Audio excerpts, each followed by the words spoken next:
pessoal, tudo bem? Bom, passando por aqui para deixar mais um pouquinho de conteúdo para vocês, e hoje eu queria falar de um tema delicado, porém importante, que é o abuso sexual.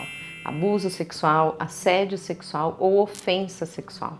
No meio da terapia sexual, a gente tem discutido muito o termo abuso, né? Que é muito conhecido, todo mundo já ouviu falar e entende o que é o abuso sexual. E alguns profissionais têm optado por usar ofensa sexual. E aí o porquê, né? O abuso significa usar em excesso, né? Então, quando a gente fala de abuso sexual infantil, a gente está falando de um adulto ou de alguém não necessariamente adulto, mas numa fase seguinte do desenvolvimento da sexualidade, que está usando de forma inadequada sexualmente uma criança, alguém mais novo numa fase anterior desse desenvolvimento. E quando a gente fala em abuso, a gente está falando de usar em excesso. E o abuso traz com ele, então, um sentido de usar em excesso não pode, mas usar em excesso, sem excesso pode, poderia. Então é por isso que alguns profissionais estão trocando esse termo e usando ofensa, porque não pode usar sexualmente uma criança, né? A criança tem a fase de descoberta dela, ela vai descobrir o corpo dela, ela vai descobrir a sexualidade dela, sem erotização num primeiro momento, mesmo que tenha o toque, ela vai conhecer o corpinho dela, isso não tem nada com cunho sexual. E quando vem alguém mais velho, um adulto ou até um adolescente, uma adolescente, é importante também a gente frisar que não é só homens, né? Não são só garotos que abusam ou que ofendem sexualmente, meninas, mulheres também.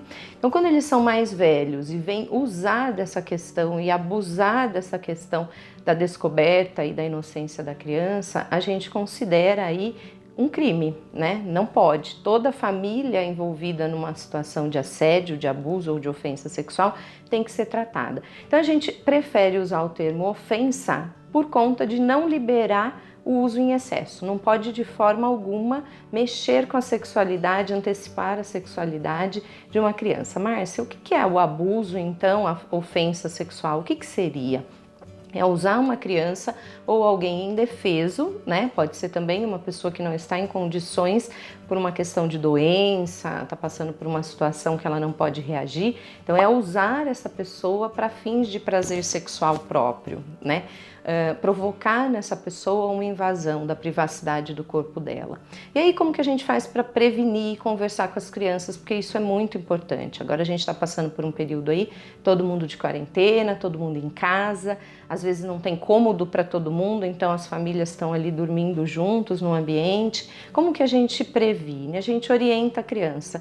Eu costumo dizer que é muito importante dizer para a criança desde muito novinha que ela tem regiões no corpo dela que são privados, são as partes íntimas. Por isso que calcinha, cueca, sutiã tem o nome de roupa íntima, porque ela vai guardar a parte íntima de cada um. E aí a gente explica para a criança que na parte íntima só ela pode mexer.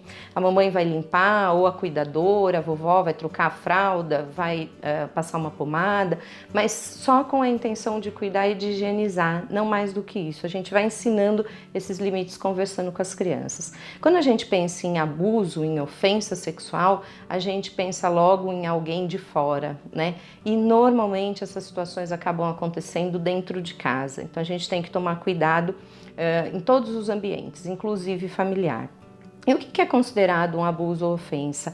É só a violência sexual mesmo? É um abuso no sentido de um estupro ou algo do tipo? Não necessariamente. Aí tem uma discussão que a gente compra uma briga gigante, né, sobre o dormir ou não dormir com a criança na cama. Fazer sexo, ter uma relação sexual ao lado da criança é considerada uma situação de abuso sexual, porque a criança escuta. Ah, Márcia, mas ela está dormindo, ele é muito pequenininho, não entende. Ele pode estar dormindo e pode não entender, mas aquele som e aqueles movimentos vão ficar marcados, né? O som principalmente se a criança está adormecida. E aí na vida adulta, quando ela estiver numa situação que aqueles sons voltam a acontecer, ela pode até não entender por quê, mas ela pode sentir coisas que remetem a esse tempinho aí de criança, onde ela não tinha compreensão do que estava acontecendo. Então, cuidado com as crianças dormindo junto com os pais. Um outro cuidado que a gente pede para esses casos em que as crianças dormem com os pais por opção ou por falta de opção é a ereção noturna, que é muito comum, é involuntária, o pai não faz de propósito, aquele casal em que a vida sexual, né, tá mais devagar, não tá tendo muitas relações e o pai não tá tendo momentos de ejaculação nem com relação e nem com masturbação, ele provavelmente pode ter uma ereção noturna e uma ejaculação noturna, que é o que a gente chama de poluição. E a criança está ali do lado. E aí, se essa ereção esbarra na criança, né? Então tem que tomar cuidado com isso, tá? Não é só o sexo em si. Tem que tomar cuidado e orientar a criança quando ela vai para um ambiente de festa, onde os pais não estão juntos, ela a determinada idade começa a frequentar sozinho, né? Bufês, casas de amigos. Então é sempre orientar. Parte íntima é uma parte privada e tem que ficar guardadinha e ela que cuida. Outra coisa que eu dou, outra dica que eu dou sempre para os pais é para falar com as crianças sobre segredo. Se alguém pede para você guardar um segredo e esse segredo não pode ser dito nem para a mamãe nem para o papai, então você precisa repensar. Porque o segredo é importante, vai guardar segredo da amiguinha, do amiguinho, mas o papai e a mamãe são pessoas especiais para guardar junto com você esse segredo. Se alguém pediu para você guardar um segredo do papai e da mamãe, então tem que repensar, tomar cuidado e avisar a mamãe, olha, fulano pediu para guardar esse segredo, né? Segredo de pai e mãe não vale muito, então a gente tem que conversar com a criança e orientar nesse sentido. Outra coisa importante que os pais sempre perguntam e ficam preocupados, nossa, Márcia, você está falando disso, eu nunca pensei nisso, será que já aconteceu? Será que está acontecendo e eu não sei? Como que eu vou fazer? Eu vou chegar para a criança e vou perguntar?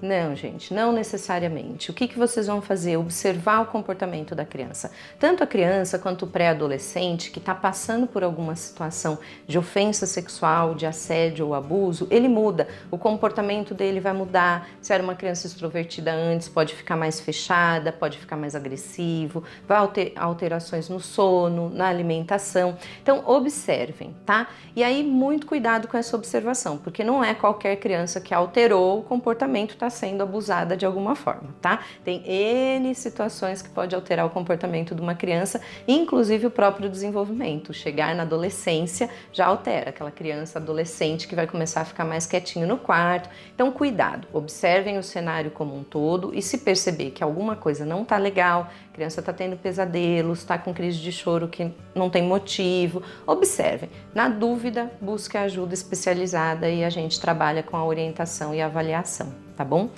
Bom, pessoal, eu sei que esse é um vídeo de conteúdo pesado, mas é necessário. A gente, infelizmente, vê muitos casos na clínica, chegando inclusive os adultos que passaram por experiências assim na infância e que não foram identificadas, né? Tais abusos ou tais ofensas não foram identificadas e causaram aí um dano para a vida sexual no futuro dessas pessoas, né? Dessas crianças. Então é um vídeo importante. A minha intenção aqui é trazer o tema e fazê-los pensar. Eu não consigo, nesse tempo curtinho de um vídeo, falar de todo o tema, né? Nem tenho essa ousadia, mas eu gostaria que vocês pensassem um pouquinho, observassem. A gente tem o costume de achar que não vai acontecer com a gente, que isso só acontece na casa do vizinho e às vezes está acontecendo debaixo do nosso nariz, né?